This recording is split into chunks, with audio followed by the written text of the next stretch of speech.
Good morning students, मैं कनुप्रिया स्वागत करती हूँ आपका अपने यूट्यूब चैनल न्यू फिजिक्स पर। तो लास्ट वीडियोज़ में हमने क्वेश्चन 8 कर चुके थे, तो आज हम अपनी वीडियो में क्वेश्चन नंबर 9 को समझते हैं। ये वही क्वेश्चन है जो मैंने आपको होमवर्क के रूप में दिया था। जिन बच्चों का हो गया है तो बहुत अच्छा, नहीं तो जिन बच्चों का नहीं हुआ है वो यहाँ से देख सकते हैं। देखिए क्वेश्चन लिखा हुआ है, क्वेश्चन नंबर 9, क्या 3 सही 1/3 का गुणात्मक प्रतिलोम 0.3 है। आपको बताना है क्यों, अगर वो है तो क्यों है और अगर वो नहीं है तो क्यों है।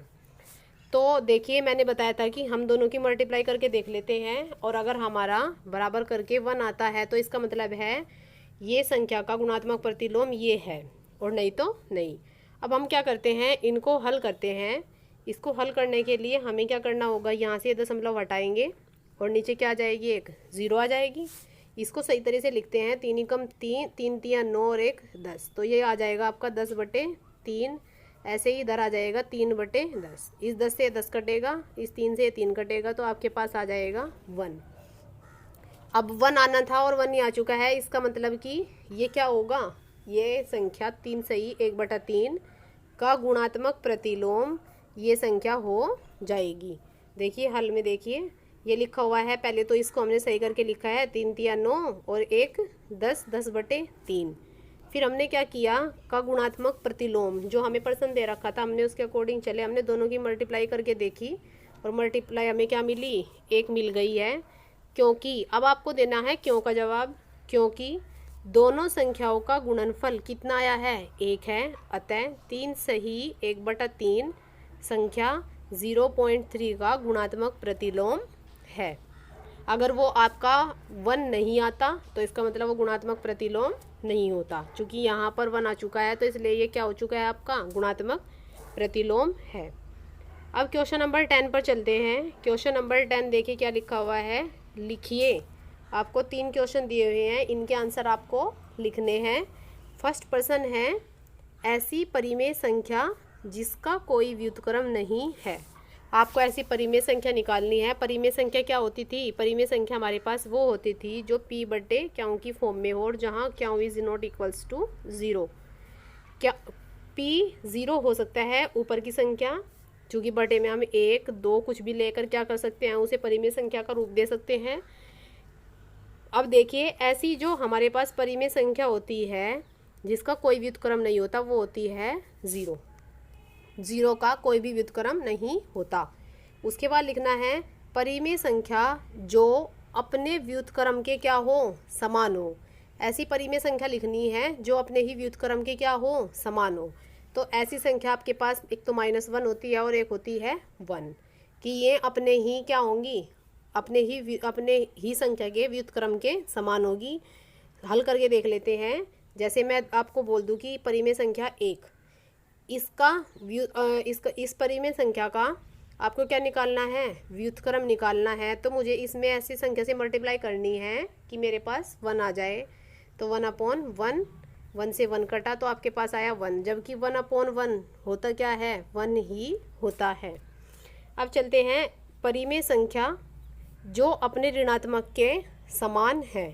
तो ऐसी परिमेय संख्या जो ऋणात्मक के समान है वो होती है 0। इसके बाद चलते हैं रिक्त स्थानों की पूर्ति कीजिए।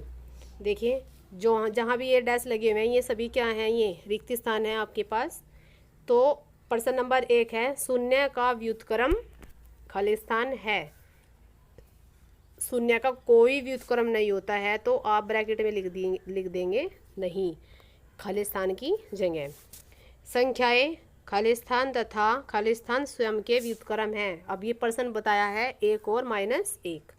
अब इसके बाद आपको क्वेश्चन नंबर 3 में लिखना है -5 का व्युत्क्रम। -5 का व्युत्क्रम होता है, व्युत्क्रम का मतलब होता है उल्टा। आपको क्या करना है, -1/5 को 1 के बटे में लिख देना है। इसका मतलब है ये इसका क्या हो जाएगा, -5 का व्युत्क्रम। इसके बाद हमें करना है 1/x का व्युत्क्रम। तो x को क्या कर दो, ऊपर ले जाओ, या मतलब कहने का है कि 1 के बटे में रख दीजिए ये संख्या 1/x, ये घूम के चली जाएगी ऊपर, तो आपके पास आ जाएगा x। तो यहाँ तक 4 रिक्त स्थान आपके हो चुके हैं। नेक्स्ट है 5, ये दोनों मोस्ट इम्पोर्टेंट है, आपको ये याद भी रखने हैं। 2 परिमेय संख्याओं का गुणनफल हमेशा एक परिमेय संख्या होगी। उदाहरण के रूप में देखिए, एक परिमेय संख्या 2/3 है, दूसरी परिमेय संख्या 3/4 है। आप दोनों की गुणा कीजिए, 3 दूनी 6 और 4 तिया 12, तो ये भी एक क्या होगी, परिमेय संख्या है। चूँकि ये भी किसकी फॉर्म है, p/क्यों की फॉर्म है, जहाँ p बराबर कितना है 6 और क्यों बराबर है 12। तो याद रखने वाली बात है कि 2 परिमेय संख्याओं का गुणनफल हमेशा परिमेय संख्या है। किसी धनात्मक परिमेय संख्या का व्युत्क्रम जो होगा वो भी कैसा होगा, धनात्मक ही होगा। मान लीजिए मैंने आपको बोल दिया कि एक परिमेय संख्या आपके पास 2/3 है, इसका व्युत्क्रम निकाले, तो आप इसका व्युत्क्रम कितना दोगे, 3/2। चूँकि 3 से 3 कट जाए, 2 से 2 कट जाए और क्या आपके पास बच जाए 1। तो ये भी याद रखना है। अब हम चलते हैं आज इम्पोर्टेंट की हमारी प्रश्नावली 1.2। ये भी परिमेय संख्या के लिए बहुत ही ज़्यादा इम्पोर्टेंट प्रश्नावली है, आप इसको अच्छे से करेंगे। इसे करने से पहले आप समझ लीजिए संख्या रेखा। देखिए संख्या रेखा क्या होती है। संख्या रेखा कुछ इस प्रकार से होते हैं। मान लीजिए मैंने नंबर लाइन बना दी है, यहाँ होता है आपका 0 और इस साइड आप जब भी चलते हैं तो हमेशा प्लस पॉजिटिव रहेंगे। जैसे मैं यहाँ दे दूँ 1, यहाँ 2, यहाँ 3, यहाँ 4, ऐसे डैश डैश करके आप कहीं तक भी दिखा सकते हो। इधर -1, इधर -2, इधर -3 और इधर भी डैश डैश करके आप कहीं तक भी जा सकते हैं। बस आपको इतना ध्यान रखना है कि जब भी आप लेफ़्ट से राइट जाएंगे, ये इधर आपका LHS होता है और इधर होता है RHS। जब भी आप लेफ़्ट से राइट जाओगे तो पॉजिटिव रहेगा और जब राइट से लेफ़्ट जाएंगे तो आपके पास नेगेटिव रहेगा। तो 2 संख्याएं हैं आपके पास, ये इनके बीच बहुत सारी परिमेय संख्याएं होती हैं। तो परिमेय संख्या निकालनी देखते हैं। आपको क्या करना है, प्रश्न नंबर 1 लिखा हुआ है, निम्नलिखित संख्या को संख्या रेखा पर निरूपित कीजिए। आपकी जो संख्या है वो संख्या कुछ इस प्रकार से दी है कि 7/4। अब आप बहुत आसानी से निकाल लेते थे जब आपको दी जाती थी कि आपको निकालना है 4। ये संख्या रेखा बनाई, यहाँ 0 दे दिया, 1, 2, 3 और 4। लो जी, ये आपकी क्या है 4 है। लेकिन अभी आपको परिमेय संख्या दी है 7/4। तो 7/4 को आपको निकालना है संख्या रेखा पर। इस संख्या रेखा पर निकालने के लिए देखिए आप क्या लिखेंगे, आपको करना है 0। जो भी आपको संख्या इसके बटे में दी है आप इसके बटे में वही रखिए, 0/4।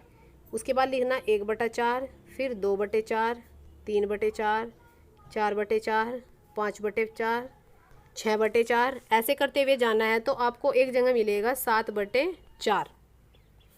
देखिए जहाँ आता है 4/4 वहाँ तो आपको 1 मिल जाएगा।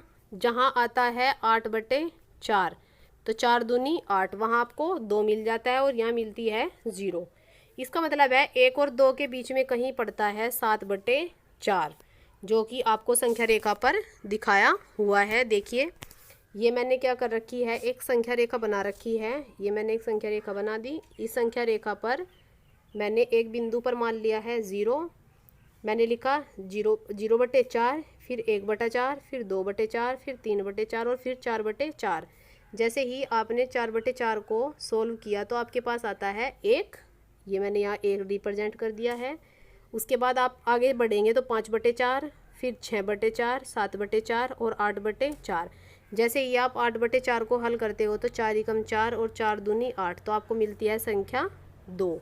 इसका मतलब है जो आपकी 7/4 है वो यहाँ है, और अगर आपसे कोई पूछे किस किस के बीच में है तो वो संख्या 1 और 2 के बीच में है। तो इस प्रकार आपको रिप्रेजेंट करते हुए चलना है। नेक्स्ट क्वेश्चन है आपका -5/6। अब आप लोग इतना तो समझ ही गए हो कि 0 के किस साइड होगा, लेफ्ट साइड होगा ये माइनस वाला चिन्ह की संख्या।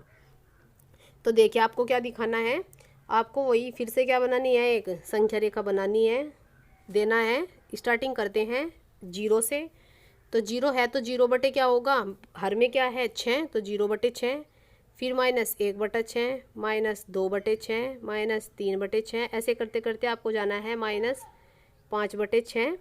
और जैसे ही आप करोगे -6/6 तो आपके पास आ जाएगा -1। ये यहाँ आ गया है और आपके पास परिमेय संख्या मिल गई है -5/6।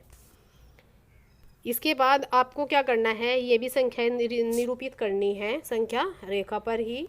-2/11, -5/11 और -9/11 को भी संख्या रेखा पर निरूपित कीजिए। माइनस चिन्ह है तो सिंपल सी बात है कि आपको जीरो से, या अगर आपकी संख्या रेखा है तो आपको इधर नहीं जाना है, आपको जाना है इधर। तो देखिए इन्होंने क्या बनाई है, एक संख्या रेखा बना दी है, ये एक संख्या रेखा मैंने बना दी यहाँ। अब आपको क्या करना है, जीरो से चलना है। लिख दिया है 0/11, -1/11, -2/11, -3/11, -4/11, -5/11, -6/11, -7/11, -8/11, -9/11, -10/11 और -11/11। जैसे मैंने लिखा था 0/11 तो क्या आया, 0। भाई यहाँ पे तो 0 आ गया है। यहाँ लास्ट में -11/11 कितना आया, -1। इसका मतलब है ये जो तीनों संख्याएं हैं -2/11, -5/11 और -9/11, ये 0 और -1 के बीच में ही रहेंगी। अगर आपसे कोई पूछता तीनों संख्याएं परिमेय संख्याएं कहाँ हैं, तो आप संख्या रेखा पर निरूपित कीजिए और बता दीजिए कि ये संख्याएं आपकी 0 और -1 के बीच में आती है। अब चलते हैं क्वेश्चन नंबर 3 की ओर। ऐसी 5 परिमेय संख्याएं लिखिए जो 2 से छोटी हैं। तो भाई -1 भी है, 1 भी है, क्योंकि ये सभी की सभी क्या होती हैं, परिमेय संख्याएं होती हैं। अगर मैं इन सभी के बटे में 1 मान लूँ, मान लीजिए इसके बटे में 1 मान लूँ, इसके बटे में 1 मान लूँ, इसके बटे में 1 मान लूँ, तो यहाँ से प्राप्त हो जाती है p/q की फॉर्म, जहाँ q is not equals to 0। तो ये सभी की सभी क्या होंगी, परिमेय संख्याएं किससे छोटी हैं, 2 से।